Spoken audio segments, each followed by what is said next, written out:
All right. Good morning, everybody. Time for your Sunday morning coffee. Mary Byler here. I have Elam Zook and Jody with me today. Jody is somebody that was born plain, has ties to both Amish and Mennonite communities. Her story is pretty out there as far as you can go with the plain communities. Anyways, say good morning, Elam Good and morning. Jody. Good morning. You got So, it. I in previous episodes I have played the reluctant grump. Mary, I can hear myself again. You know, Elam, you're so technologically impaired. If you like, It's not me. It's on your end. no, it's not. It's not. No. What's going on? Anyway, I'll see if I can muddle through this. Uh, which in my defense for being the reluctant grump, these are awful subjects. So anybody that comes on here and that is delighted to be here should check their mental health. But Really, dude? Are you calling us insane or something? I know well, I What I'm are you saying, saying? Are you I'm saying saying, man nappy? Ça va, c'est ça? stop it. This is my part here.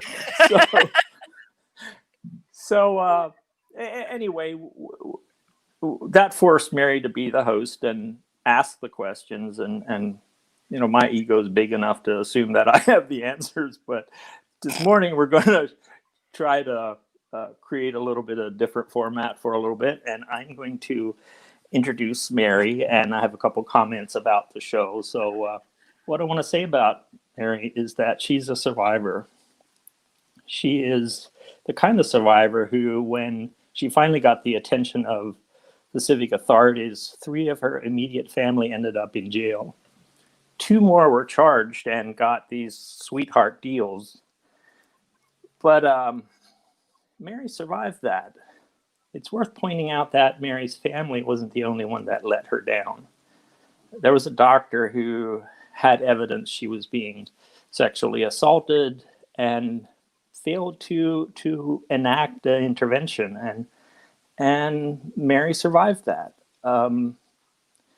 Mary's non-Amish neighbors confessed to her that after her case became public, that they knew some really bad stuff was going down, and didn't call Child Protective Services. And I just want to say fuck you to those neighbors. But Mary again survived that. Even this minute, as Mary works to engage and address the issues and the conditions that enabled her abuse to fester and flourish, she's maligned and marginalized and dismissed for suggesting that the Amish are anything other than perfect.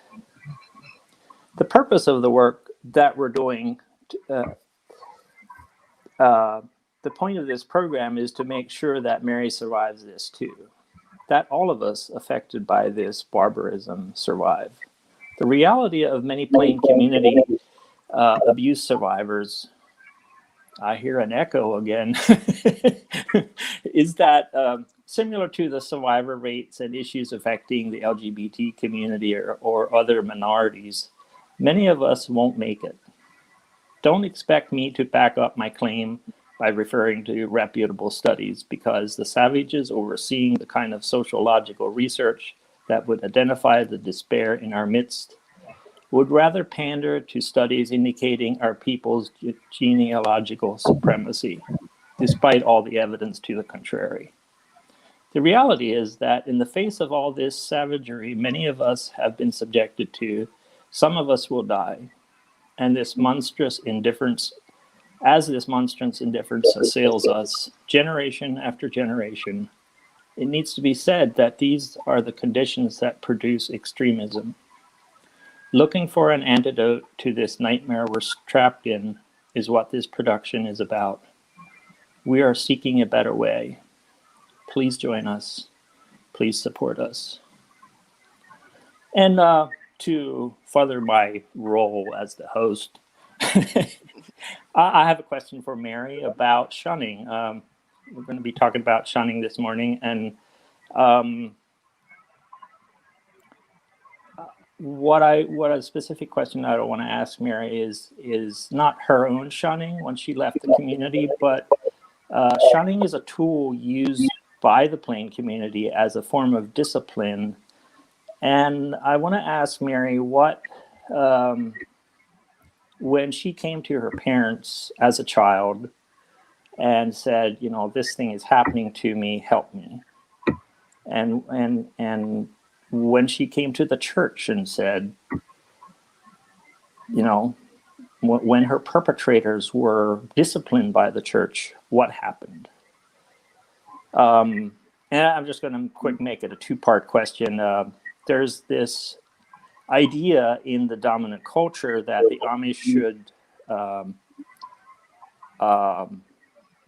they should handle their own affairs. Oh, you mean like they should govern themselves? They have the And ability to do that? and this is the way this is reflected is prosecutors are actually reflecting the will of their constituents when they are go easy on these Plain community perpetrators, because their constituents agree that the Amish should handle their own affairs. And my sort of two-part question to Mary there is, what would you say to those constituents? So I'll stop blabbing and. Okay, well, so first off, let's talk about like how the Amish discipline kind of works.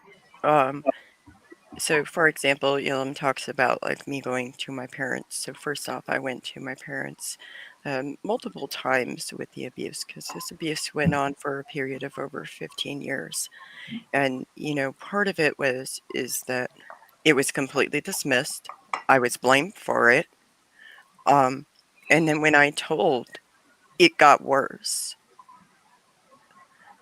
And I can't say for certain, because one of my perpetrators, I believe, was shunned for the abuse.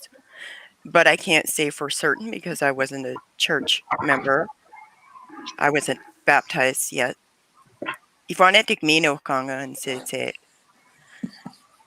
And I remember him like having to eat separately and not being able to like have conversations, or, you know, we couldn't take anything from his hand and all of that.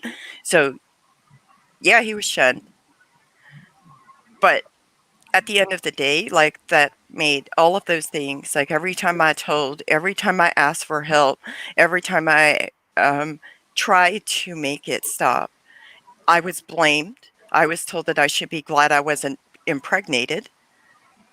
I was told that it's my fault because I laughed too much, or I laughed too loud, or just all these other things. And so the end result of that is before I left the community and like say ran away, I wrote a letter to the ministry in the church, and they sat on the letter, and I named each one of the perpetrators of the abuse. They did nothing. They did nothing until I went to civil authorities and pressed legal charges against them, and they did a complete investigation and had evidence that they could prosecute 5 people.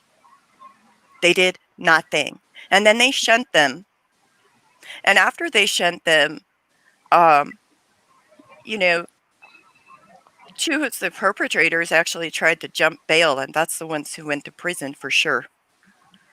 And I also want to point out that, like, when I was younger, like around 12 and 11 years old, I had told my egg donor about the rapes that were happening. And when I told her, it became a situation where if I locked my room door, somebody would climb in through my window. I was not safe anywhere. If I went to the outhouse, somebody was waiting for me in the shadows. This is what you're perpetuating. When you listen to the will of your constituents who believe that they can govern themselves, which, 1, it's ineffective. 2, I want these constituents to know that Amish in America are still Americans. Plain people in America are still Americans, they are still subject to American law. They are not above the law, and they do not have the ability to govern themselves. They do not have the skills, the resources, the tools, the education to even begin to help any of the victims, let alone trying to rehabilitate perpetrators of crimes.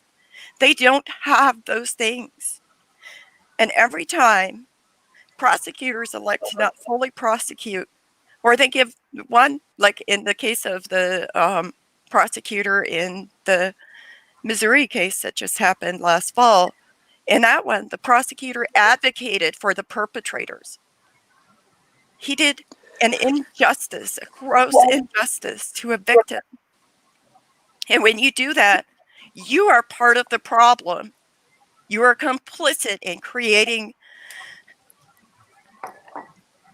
an environment in America where abuse, murder, sexual assaults, physical abuse, mental abuse, all of those things are literally, there's a paradise that is created by doing that. You set the stage for these things to happen and then be like, I'll only get a slap on the wrist, and then they get better at it. They get better at manipulating, because after I told the threats were worse, I will kill you.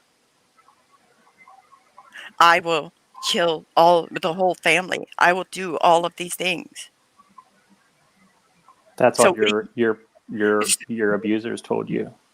So what are you supposed to, yes, what are you supposed to do as a victim when you reach out for help and that is the help you get? That's not help. And these people who are sitting here and giving them a slap on the wrist, they are complicit. They're setting the stage for abuse. The communities themselves do not have, again, they don't have the resources, the education, the knowledge. They don't have the tools to either help the victims or the predators. And that, to me, is horrifying. So it's also part of, like, you have this, like, predators playground that exists in America, and nobody cares about it because they put this plain communities up here on this pedestal, and they think that they're amazing. And when you say something like this, they excuse it. They excuse it. Have you ever experienced that?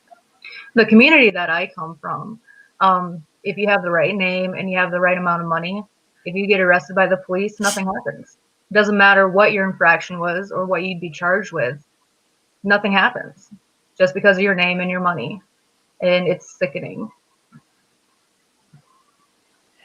Do you think that helps the community or the victims in any form, shape, or way? Nobody cares about the victims because the victims don't have a voice, and that's why we're doing this. So we can get this out there and hopefully start a conversation about that. Well, and do you think that the plain communities can govern themselves? Do they have the ability to govern themselves, either Mennonite or Amish? Well, absolutely not. I don't believe they do. So what are your thoughts on why they don't have the ability to govern themselves? They don't have the same amount of education that most Americans do. I mean, everything that they are taught, you have to respect your abuser. I mean, even if you're not being abused, you still have to respect the hierarchy of your family and your church, and you can't go above that. You can't go outside that. So here's a question. As far as, like, do you think, when you say you don't think they have the ability to govern themselves and you have to respect, like, did your community also, like, to promote the idea that you have to forgive your abuser, and that means that you don't talk about it, and if you do talk about it, your sin is just as great or greater than what the sin was of the abuser? Oh yeah, definitely. But everybody else can gossip about it. You can't talk about it, but everybody else can gossip about it. They do this. It's behind the hands. They whisper behind the hands. Oh my God, did you hear that? Da da da da da. I mean, the Amish and plain communities gossip lines are insane. I have literally never experienced a gossip line that is that effective. Yeah, and gossip actually ruined one of my businesses that I had, and I was devastated just because people, they hear one thing and it's like playing telephone, Yeah. and it just gets out of control. So my question to you is like, was your family shunned? Um, well, the community that I come from, it's pretty much shunning light. The family gets to decide if they're going to hold the bond against the people who are supposed to be shunned. And my mommy and daddies on both sides did not hold the bond against my family or my aunts or uncles who left.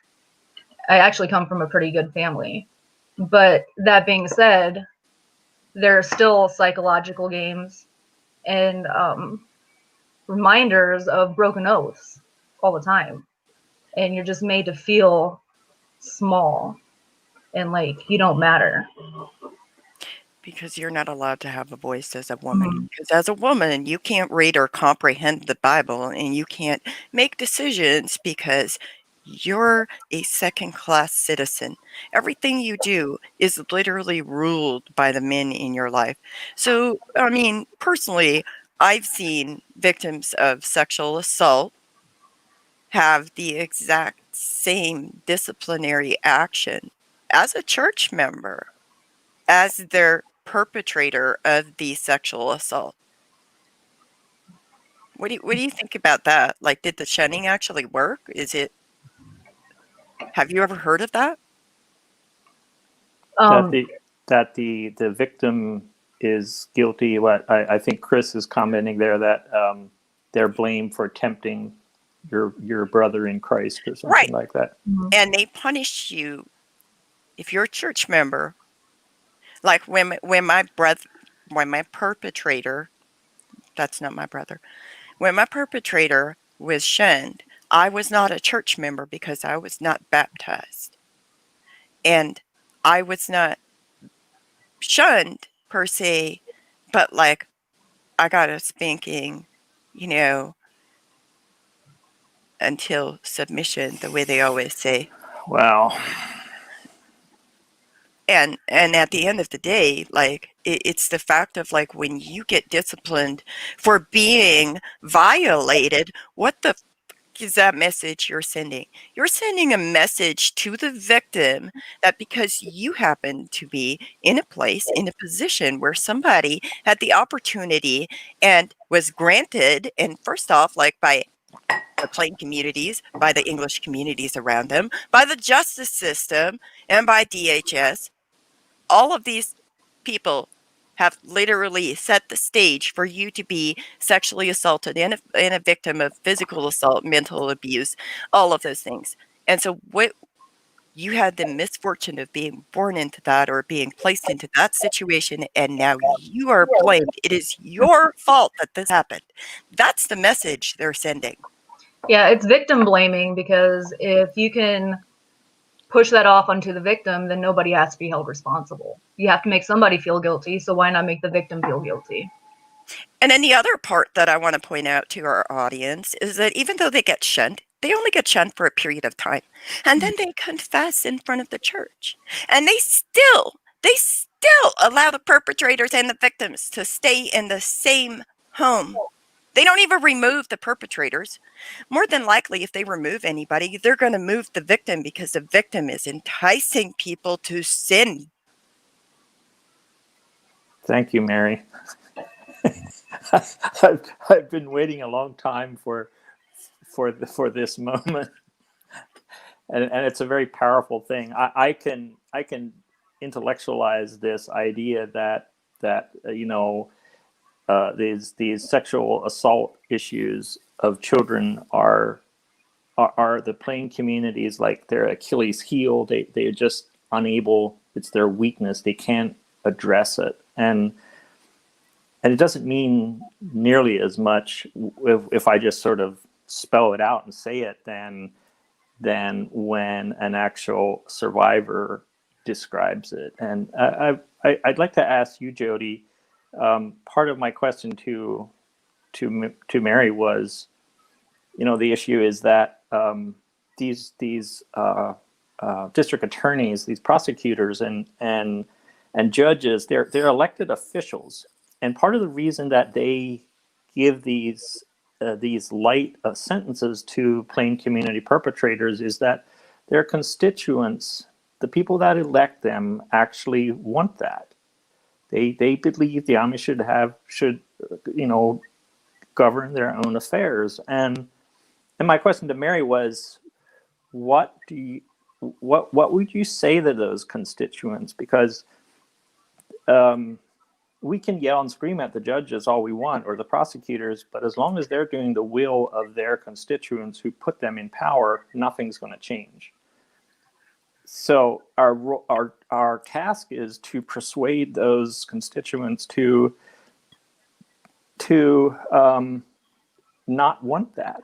So that at some point a prosecutor running for office can accuse his political opponent, of being too light on plain community perpetrators of sexual assault, and the constituents will care and vote for the guy who has a campaign promise that I will prosecute plain community sexual predators just like they ought to be prosecuted.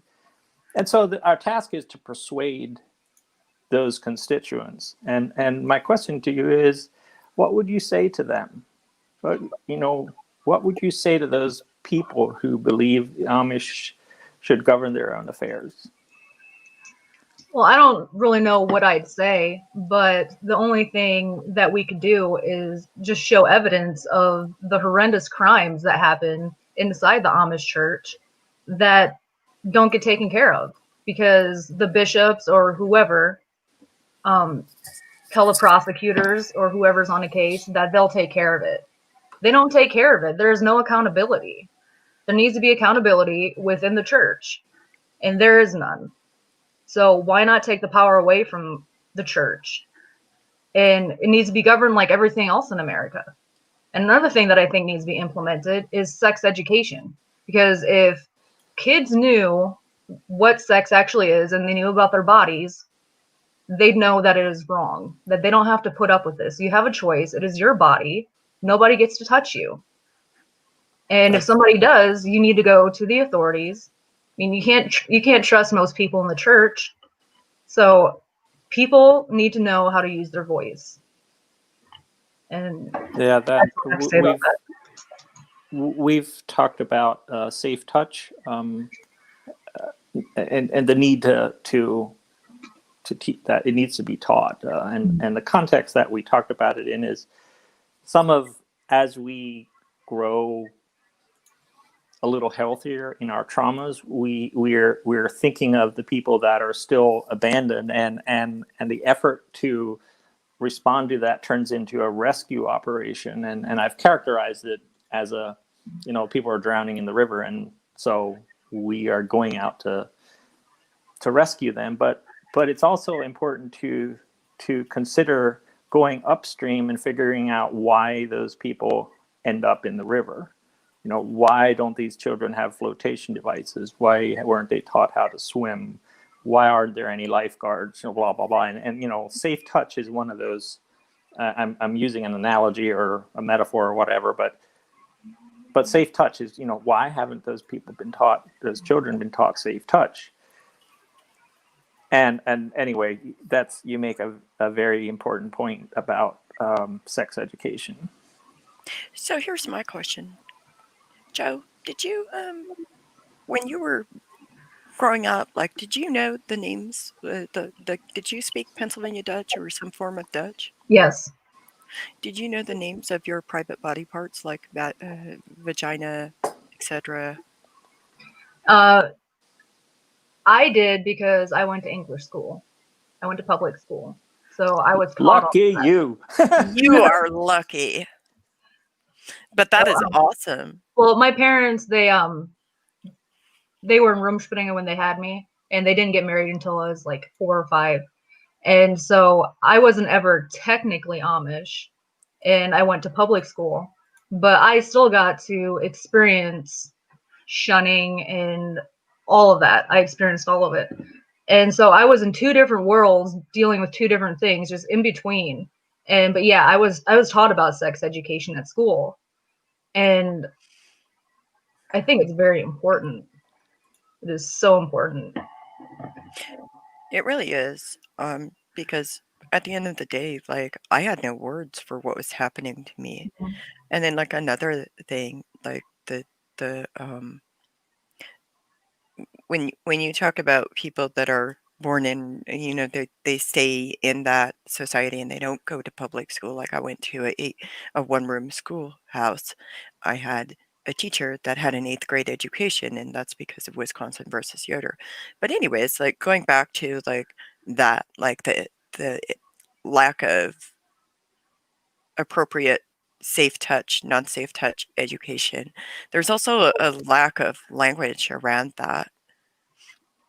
Um, Most of the people that I have spoken to about it have told me that they did not know words for like their private body parts in their language that they spoke inside of their community. There are even Amish adults that don't know words to describe their parts.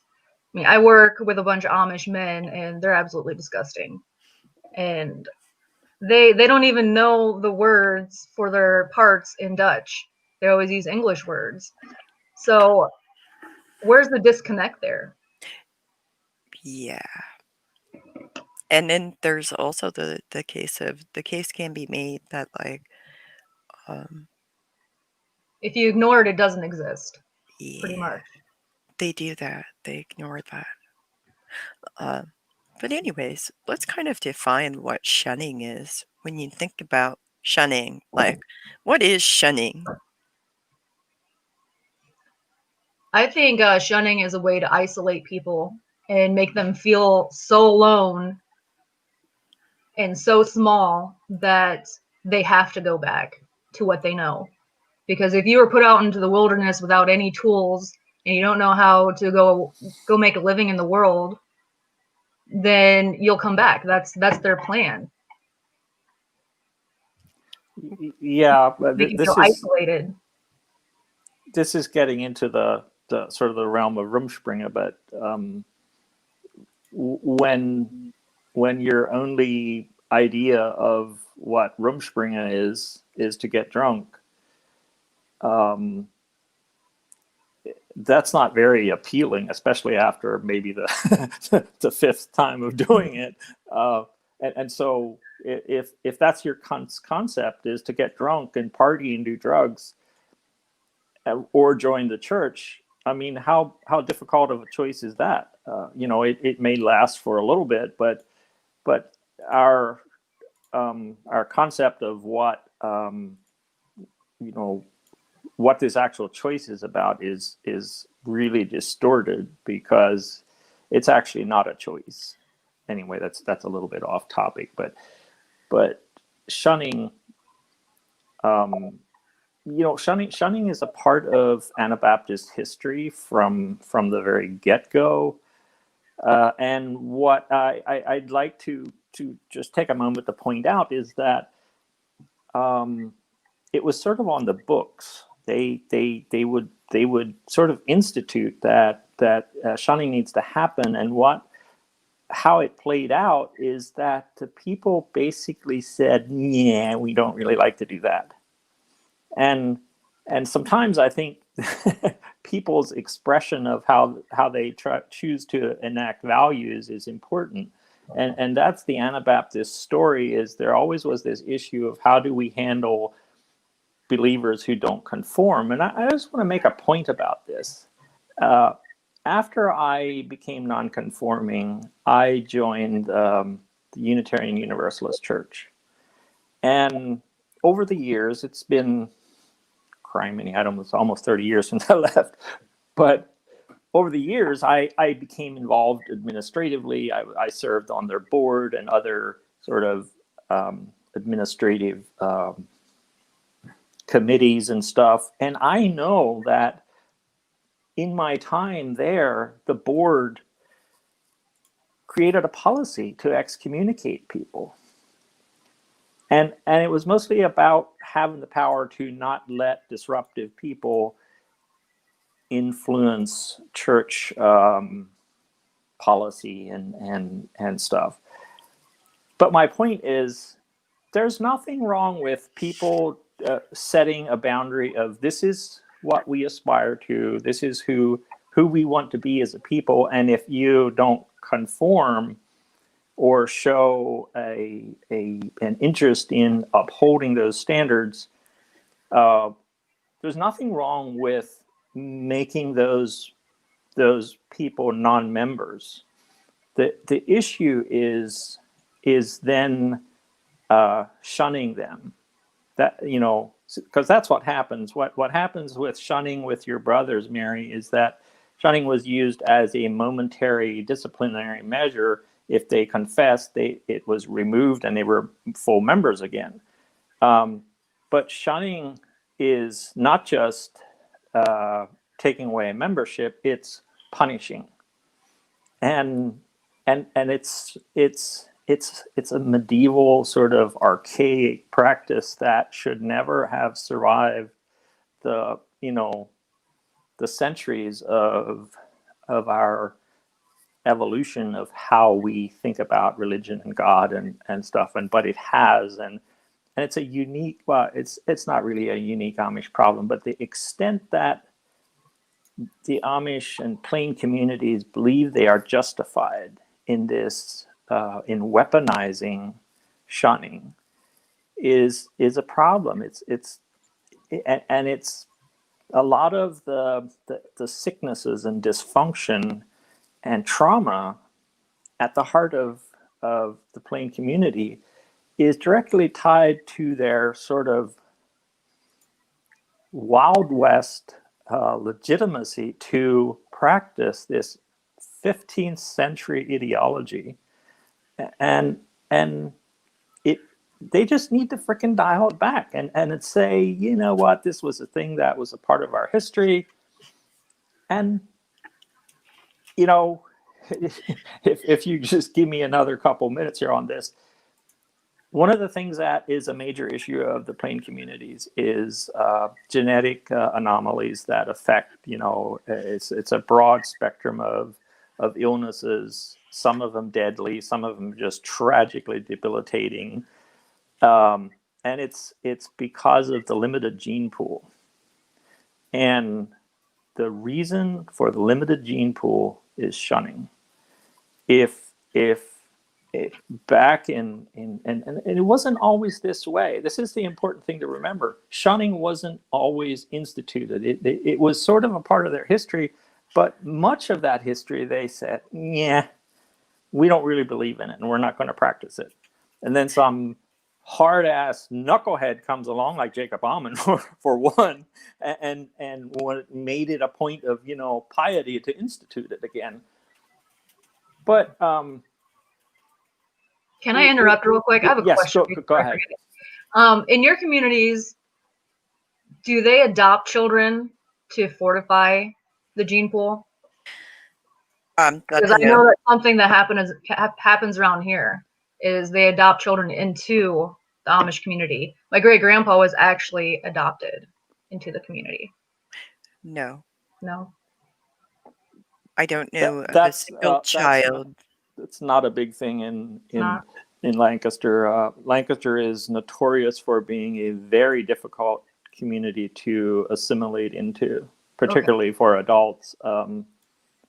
There is some adoptions that occur. I would say that it's definitely not affecting the. My point was that these children are drastically influenced by this, and the way to really solve that is it's a crisis. There's dozens and hundreds of children affected by this. Some of them tragically, and the way to respond to this health crisis, this humanitarian crisis, is to be honest about it, and say this shunning business has isolated and restricted our gene pool to the point where it's really wreaking havoc, and we need to institute policies and values that rebut that and that increase our gene pool. But nobody's talking about it. and particularly the Clinic for Special Children here in Lancaster County, they have the science to persuade, because there's scientific issues. One of the really big questions is the problem of genetic anomalies increasing? The population is increasing, so of course the number of affected children is increasing. But is it increasing per capita? And if it is, that's like a hair on fire important problem to know, because at some point, if it is increasing, and depending how fast it is increasing, we're going to end up with entire hospitals filled with plain community children with genetic anomalies. And now is the time to think about that and start a program of responding to that by increasing the gene pool. Anyway, and that issue is directly tied to their practice of shunning. Take shunning away, poof, people would broaden their horizons, and that would be a good thing, particularly as it relates to genetic anomalies. Well, when you say that shunning is like directly related to the lack of gene pool, it's because, like, for example, so when you're shunned, nobody's supposed to hand you anything. They're not supposed to take anything from you, especially not money. Like, they can't, if, like, for example, you have a baby, you have a child, right? That is, you're outside of the community, or you're shunned, and you have a child, and you're holding the baby, and you were to try to hand that baby to somebody that is not shunned, they would require you to lay down the baby on a different object, like a bed or a crib or something like that, and then they would go and pick up the baby, because they can't take something from your hand. The conversations they're supposed to have you, they're supposed to admonish you to return to the ways of thy youth. And another thing is, if you're a business owner and you become shunned, you lose your employees, you lose your income, you end up losing your house. If you have your house through the church, I mean, you lose everything. Yep. And you're also, like, not supposed to, like, people talk about setting the separate table where they can't sit at the table and eat together. Like, again, like, that's a form of isolation, but it also tells the person, like, you're lower than dirt, which is extremely unhelpful when you're talking about victims of sexual assault. Like, I'm sorry, but I'm not the dirt beneath your doorstep. You're not going to treat me that way. That's just a fact. One of the things that I've thought about it is that there was a big part of Amish identity was created in the 1860s, when almost 75% of the Amish, over the course of a generation or two, left. They largely became Mennonites, and in that sort of process, there was actually a humility that came with shunning, in that a person could be with a conservative group and move to a more progressive group, and then to another progressive group, and then leave all of Anabaptist Christianity and never get shunned. And I think that was a good thing. It's a release valve. It's a way, like me, how beautiful my life would have been if I could have gotten out of the situation that I was in without getting shunned. Still maintaining those family connections, just not being quite so fucking medieval about it. Well, anyway, I just want to point out that it was there was a time when shunning was, it was practiced with some degree of reticence, and some churches said we're not going to do it.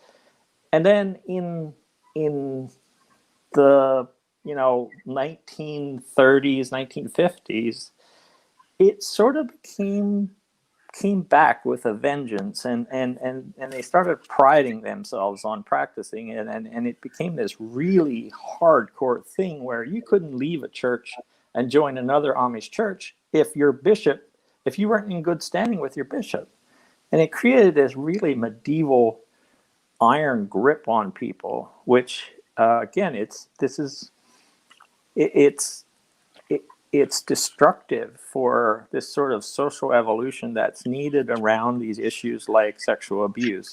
If people could just have a little bit more autonomy and agency to orchestrate their lives in a way that they feel is healthy, some of this sickness would not be so powerful. Well, so here's a question that I have for both of you is like when you talk about the shunning and you're talking about the long-term effects, like for example, so I have a child that is absolutely affected by shunning. And the reason I say that is because shunning, my child wanted to meet some of the Amish relatives that we have. And I took my child there and I let them know that the child would like to meet them, and they absolutely refused to even say hello to my child. My child was never Amish. My child was never inside the community, had nothing to do with them, but is related to them by blood. And they absolutely shunned my child as if they were a church member and baptized into the church and born into the church. Yeah, same here. I have that same issue with my boys. They do not exist at all. And do you think that's psychologically damaging to like second generation? Oh, it definitely is. I've had to talk my boys through what it means and, why it happened. And my boys have come to the point where they no longer believe in religion because they see how toxic it's been. They've asked, Mom, how can somebody that we're related to not want to see us just because they believe in a God? And that's a really hard question to answer. And so I've let them kind of figure things out on their own, just because that's how children learn, is experiencing things. And they don't believe in a God just because of the way they've seen me treated and my family members treated, the way they've been treated. And it's horrific that second generation has to go through that. That's pretty horrifying. But yes, I had to explain what shunning was to a very young child because, my child realized that, on one side of their family, they have grandparents, they have aunts, uncles, cousins, etc. And on the other side of their family, there's just nothing. And they realized that at a really young age. And so, I feel pretty bad about it sometimes that I don't provide a Freundschaft für mein Kind. Es ist nicht sehr schuld. It's not your children's fault, and it's not your fault either. This is the outcome of when a community decides to do that. And the other thing is like there's a lot of people who per like the shunning and all of that, like what happens around the holidays, what happens psychologically, even if everything in their life is good, at the end of the day, they're still cast out from their family. They're still not invited to the family Christmas gathering or the family Thanksgiving gathering. And, interestingly enough, it's been exactly around 6 years and 1 month that I received the last conversation from my egg donor. And here's why we never spoke again before she died. In her letter, she wrote me that she had a really nice Thanksgiving and named 2 of my perpetrators that came over to her gathering for Thanksgiving.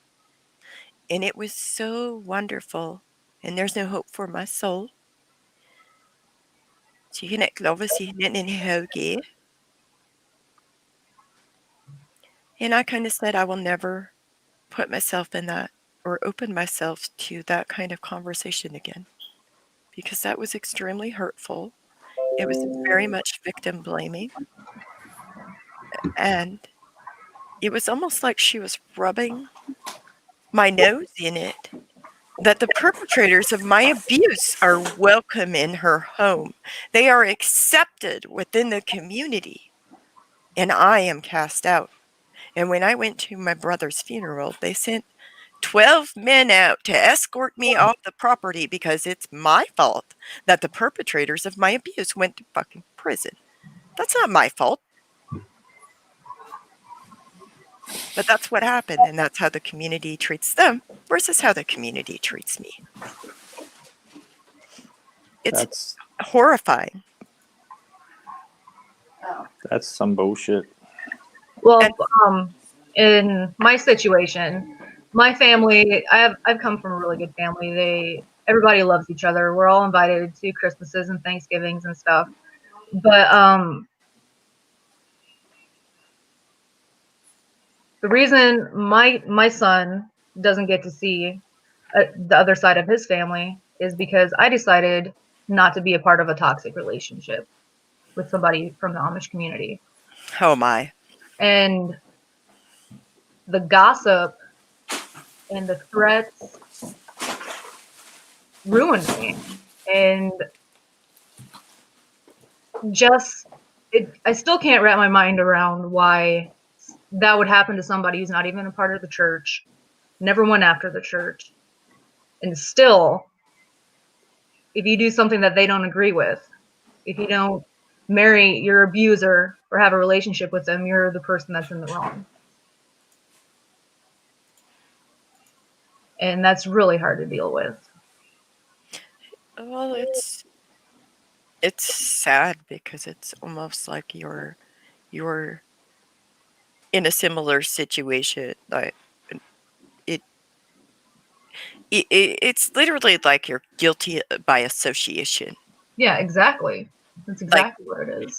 And your child is the one who suffers the most. It's not even about you and that person that you had a toxic relationship with. It's about the fact that at the end of the day, your child is the one that is also suffering from that. And children are very impressionable. Their brains are still developing until, like, what is it, like, they're an adult. Like, seriously, it's like they're learning. And when people treat them that way, they're psychologically damaging these children in a way to show them that they're not good enough. They're nothing.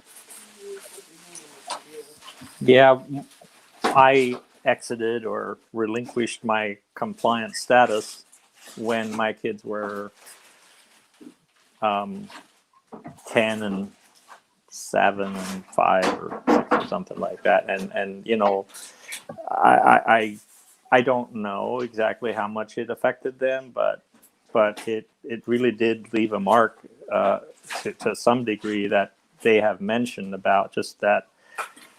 You know, one of the first things is in the beginning. I did this really slow sort of exiting, and so I went to with my then wife and our kids went to a family Christmas dinner, and of course I had to sit at a separate table. It was just this tiny table, and my two sons sat with me, and I was kind of, I knew that was going to happen long before it happened, but I was just kind of keep my head down. This is how it's going to be, but it really left a mark on them, and I can't speak for them exactly what that was, but it's no joke. And if you guys will give me the liberty, I'd like to talk a little bit about my shunning, which we've discussed this a little previously on the before the show that I was an apologist and tried to defend the Amish around shunning, and my shunning was, it was shunning, but to just give you an example of one of the things that happened is once I stopped going to church, eventually, the ministers came around and I didn't engage with them, and so I wasn't in our home district where my family was. So at some point, my brother came to visit with his wife, and we talked, and before he left, I don't know if I got on my knees, but I begged him to let me go, to release me.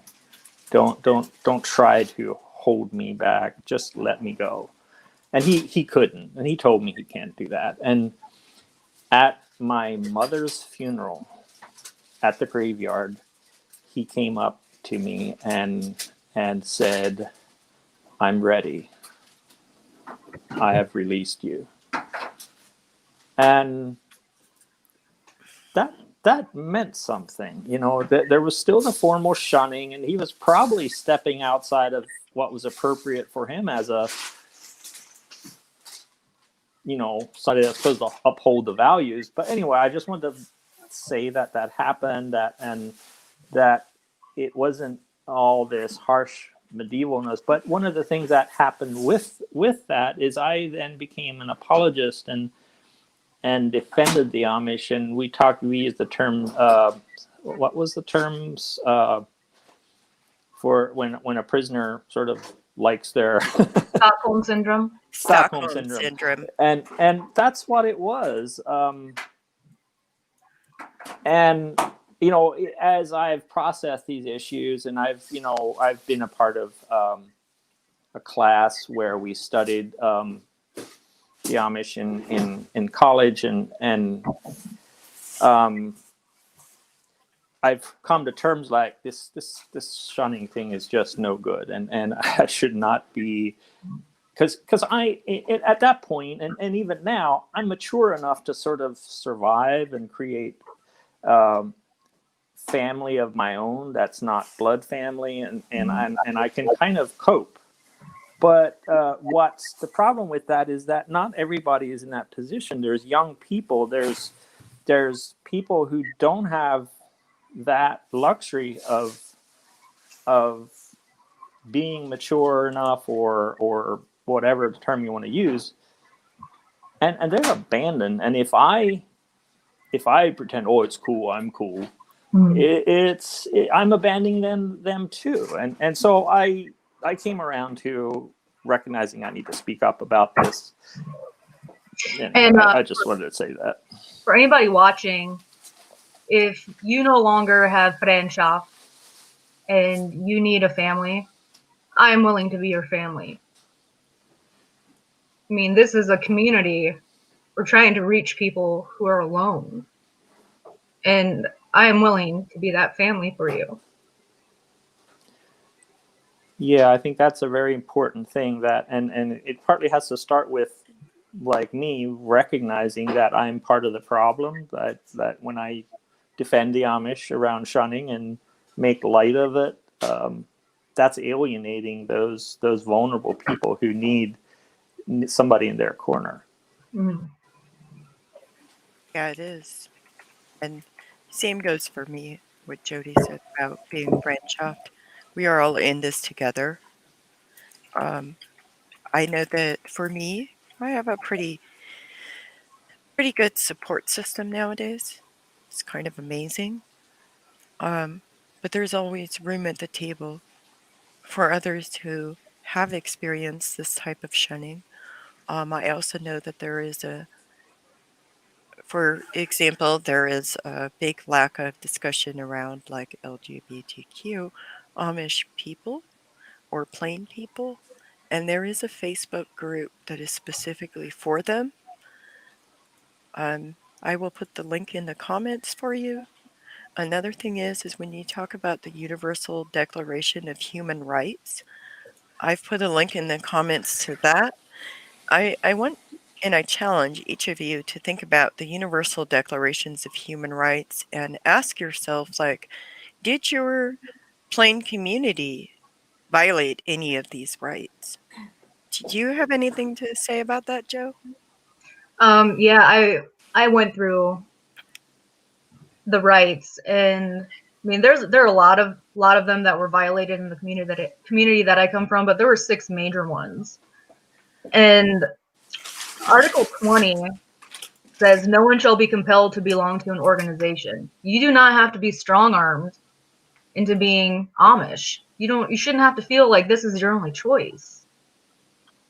And Article 18, you have the right to change your religion or belief whenever you want to. And that is a universal human right to be able to leave a religion, go to a different religion, or not have a religion at all. And you should not be reprimanded for doing that. It's illegal. Can I just jump in there? What's so problematic about that is the United States government is complicit in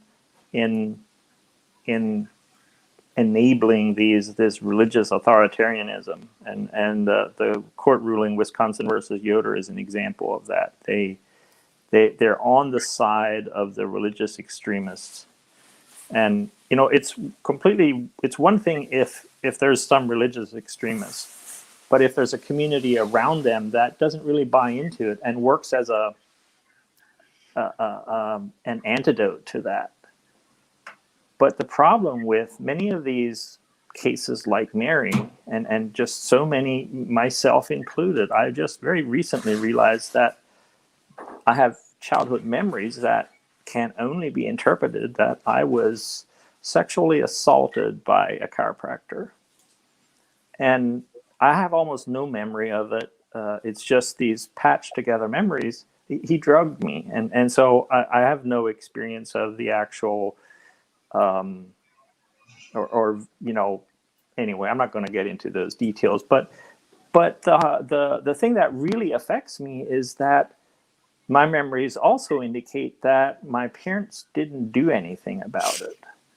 In terms of making sure this guy is outed, that he can't practice, and that's some horrifying stuff. And there's this ethos, this collaboration of abandoning these people, and our government is complicit in it, and their highest values of our government is to not do that. They're not supposed to prop up a religion, and yet they are. And so I'll just stop with that. Well, I mean, we're almost at time, Elam. So should we break the news up? Probably more than likely next week. We're going to be talking about shunning again because there's still a few more things to talk about. A lot of things to unpack. Yeah. But in the same token, this is a really heavy topic for a lot of us, and I don't feel right ending it that heavily. You're going to tell a funny story, Mary? I mean, I'm wearing my funny shirt. It just sounds gay, okay? You got a funny story? No, I can't tell jokes. I mean, I butcher them. I start with the punchline. It's a mess. Don't ask me. I heard your wife say you're not as funny as you think you are. Oh my goodness, you had to bring that up. That's what you get. Do you think he's funny, Joe? No comment. See, somebody's at least marginally on my side. Marginally on your side? Yeah, I take it, whatever I can get. Oh. Well, I really like this coffee cup. Girl boss. It makes me happy. Are we showing off our coffee cups? Here's mine. Yeah, let's show our coffee cups. All right. What you got? What's that say Mine's on there? Deathwish coffee. Oh, she likes the real strong coffee. I do. It's strong. It's like is really raises the strong. hair on your tits. Uh-huh. That's it. I have to shave my face afterwards. It's so strong. Okay. The hair just falls Yeah. out. Yeah, that's what I thought. Well, Wow. thanks, everybody. Well, thank you. Thank you. Time is ticking down. If you got a one-liner, you can still fit it in. I got a one-liner. All of my jokes are inappropriate, so I can't. Well, I mean, I just want to put it out there that we're coming back next Sunday. We're going to talk about more shunning stuff, because here's the thing. Shunning is a huge, huge issue. There are people that literally commit suicide over shunning, and that's why it's so important. God damn, And Mary, I thought we also, were going to keep it light. I was trying to. I just can't help myself. yeah, suicide, drug addiction. Yeah, It's yeah. We need to have these conversations. I'm really thankful that Joe and Elam came on the show. They both shared their perspectives. I appreciate you guys. I couldn't do it without you. Thank you. And on that note, it's time. Have a good day, Bye. everybody. I Bye.